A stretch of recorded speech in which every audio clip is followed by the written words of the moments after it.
Very close to highway అండి. Narasaraopet road, పేరేచల్ల నుంచి నసరాపేటలో రోడ్డుకి 100 మీటర్ డిస్టెన్స్లో ఫిజియోథెరపీ కాలేజీకి ఆనుకొని మన వెంచర్ బ్యాక్ సైడ్ వచ్చేసి మేడికొండూరు బైపాస్ పడుతుంది. కొండమూడు బైపాస్ అంటారు దాన్ని. అదిగంటే ఆ లైట్లు కనిపించేది కొండమూడు బైపాస్ అన్నమాట. మనకి 200 మీటర్ డిస్టెన్స్లో ఉంటుంది. డెవలప్మెంట్స్ మాత్రం వెంచర్ డెవలప్మెంట్స్ చాలా ఫాస్ట్గా చేస్తున్నారు. వెరీ లో బడ్జెట్ అండి, చాలా తక్కువ బడ్జెట్లో బెస్ట్ ఇన్వెస్ట్మెంట్ అన్నమాట ఇది. మీరు వెరీ షార్ట్ టైంలోనే మంచి గ్రోత్ చూస్తారు, మంచి ప్రాఫిట్ చూస్తారు. ఇదిగండి ఊరికి కూడా ఆనుకొని, ఇవి ఊరిలోని ఇల్లులు అండి. ఇల్లులకు ఆనుకొని, బైపాస్కి ఆనుకొని, హైవేకి ఆనుకొని, డెవలప్మెంట్స్కి నియర్గా వెరీ లో బడ్జెట్లో పెంచండి. Best investment. ఎవరైనా ఇంట్రెస్ట్ ఉన్నవాళ్ళు నా నెంబర్కి కాల్ చేయండి.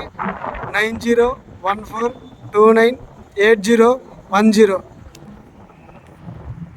ఈ నెంబర్కి కాల్ చేయండి, మీకు ఫుల్ డీటెయిల్స్ ఇస్తాను. సైట్ చూడండి, విజిట్ చేయండి, ప్రాఫిట్ పొందండి.